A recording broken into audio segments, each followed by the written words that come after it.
Today I'm going to show you how I drew these jelly beans with colored pencil.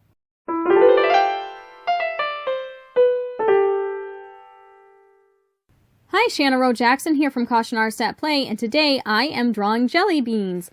I had originally planned to have this drawing done before Easter, but it didn't end up happening. I live in Maine and we had power outages because it's still snowing in April, and a few other things that popped up, and it made it difficult for me to get to the drawing table, but it's finished now, and that's okay, right? Because we can have jelly beans anytime, I hope, because I have been a lot lately. Lots of jelly beans. Anywho, so part of the appeal to this subject matter is, jelly beans are just so unique, but I thought it would be a fun challenge because they're so colorful, they're so shiny, they're translucent, they're kind of waxy. I don't know. There's just so many things that I found appealing about this subject.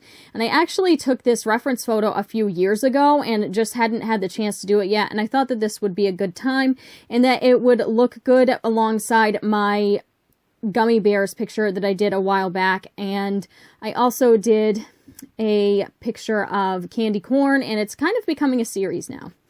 So let's talk about this drawing and the techniques that I used. So as far as translucency goes, I found that the easiest way for me to show any type of translucency was to put my lighter colors down first and then come in with my shadows. Because oftentimes when something is translucent and it shows some light through, you'll see that light kind of come through in the middle of things, and that color will become stronger and just a little bit brighter. And so I found that like I said, the easiest way was for me to start with my lighter colors and then come in with my shadows. And then I would take my lighter colors and burnish over them again to try and get that waxy texture a little bit. And I left the white of the paper for highlights a lot of times, but then I would come through and burnish around the highlights to also kind of give that waxy texture.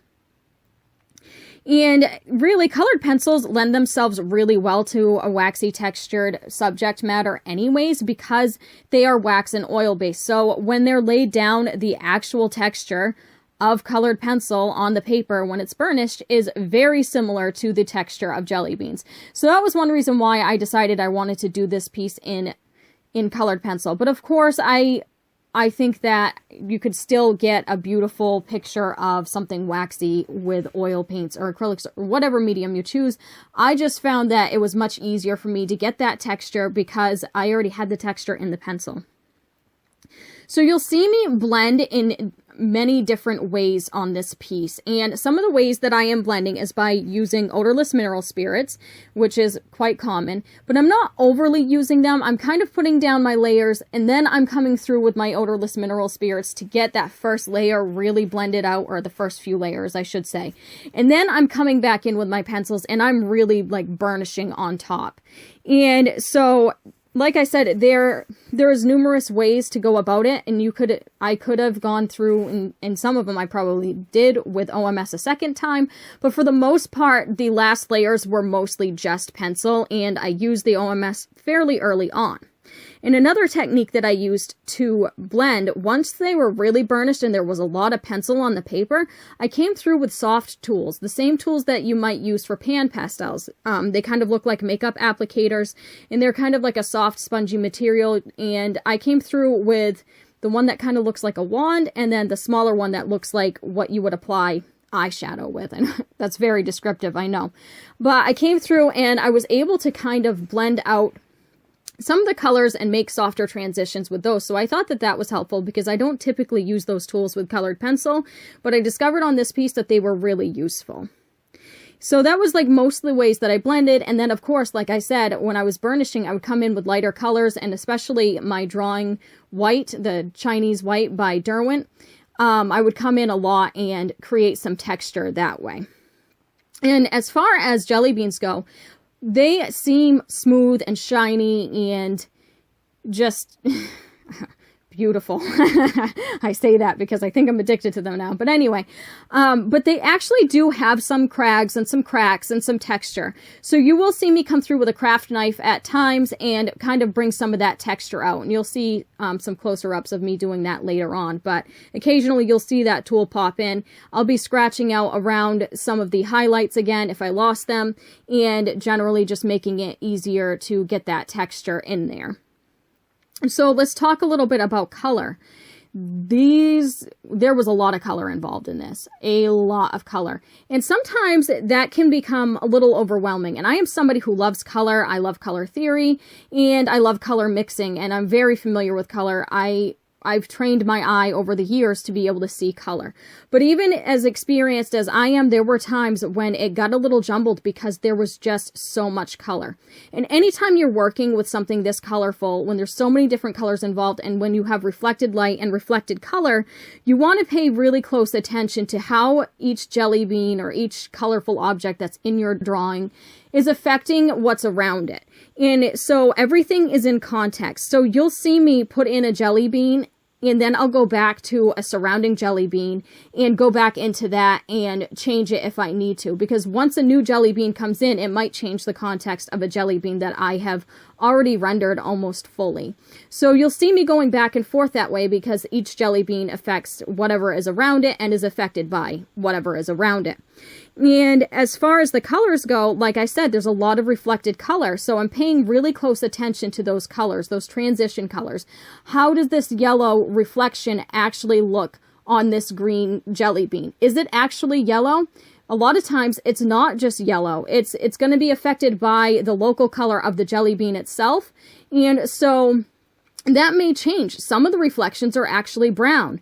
As bright as these colors are, there's actually a lot of browns. I pulled in a lot of different brown pencils, some gray pencils, some really unexpected earthy tones that you wouldn't think to use when it's something so colorful. So that's just something to pay attention to. And if you ever are working on something that's this colorful, I recommend when you are trying to get used to seeing color, use a color picker. And there's a very easy way to do that. If you don't have access to a lot of technology, you can take a plain piece of paper, something of a neutral color, take a hole punch and punch a hole through that, and then put that against your reference photo in the area that you're questioning. Once you see that color isolated away from the colors around it, you'll be able to really see that color for what it is. Something that you thought was pink might actually be brown. And you will be able to see that much better when you take it out of the context and it's not being affected by the colors around it. Another way to do that would be to use a photo editing program that actually has a color picker tool. Most PCs come with Microsoft Paint or MS Paint, and even that software has a color picking tool in it. And there are a few times when I use that tool myself, because even as experienced as I am with seeing color, with all these different colors in this piece, it did become a little bit overwhelming at times, and I just really wanted to make sure I was on the right track. And that will actually help you with your values as well, because you look at an orange jelly bean and you think, oh, that's orange. So you might just pick the orangiest orange that you have, but that orange may not be the right value. If you are isolating that color and you are looking at it, you're going to see the value of it too and realize, oh, wow, that's a much darker orange than I expected. It's not just orange. It's more of a red orange or more of a brown orange, or it just really helps with value as well. And value, again, is very important. So I'm not using black in any of this image because none of these colors are truly black. I'm using very dark purples and browns and a mixture of the colors that are in the drawing to create very dark darks in those crags and those creases in between the jelly beans, because they're not really, it's not black behind it. It's not just shadow. There's other jelly beans underneath, and a lot of times there's purple jelly beans. And so that's something to keep track of as well. I like to sometimes, instead of using black, although I do use black quite often in my work, in my acrylics, and even in colored pencil at times, with something like this, it wasn't necessary for me because I already had what I needed within the colors, and then I made richer dark colors in between those creases. So when I am creating a reflection on a jelly bean of another color, I am paying attention to the shape of that reflection really well, because that reflection is curving around the jelly bean that it is forming on. And it's also going to have a little bit of a remnants of the shape of the jelly bean that it's coming from. So because the jelly bean that is reflecting onto another jelly bean is round, you might actually see that round shape form on the jelly bean. So that's something to pay attention to as well. Whenever you're doing any round shape, any shape at all, really, that deals with reflected color or reflected light, you want to try and make sure that you're getting those shadows and those reflections and even your highlights. Pay attention to those shapes, because that's really going to help make your work three-dimensional. And that goes for, like I said, anything to do with shadows or highlights or reflected light. Any of that, pay attention to those shapes. That creates form. And that's what I'm doing here.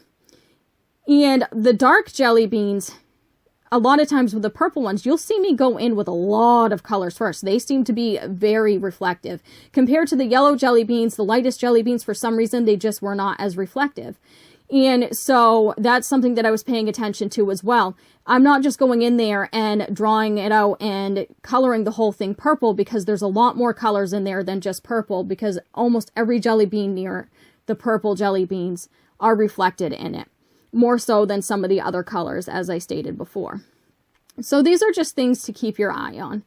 And you just want to pay attention to light as well. Whenever you're creating anything that's shiny or translucent or even transparent, pay attention to light, pay attention to color, the colors that are around it, pay attention to your values. Make sure that you are, like I said, it can be hard to get things dark enough when you're working in something so colorful. Just make sure you're really choosing the right value. Even these jelly beans, the yellow jelly beans, a lot of them aren't actually yellow. They're yellow ochre, or they're brown, or they're tan, but they appear yellow, especially the ones in the shadows.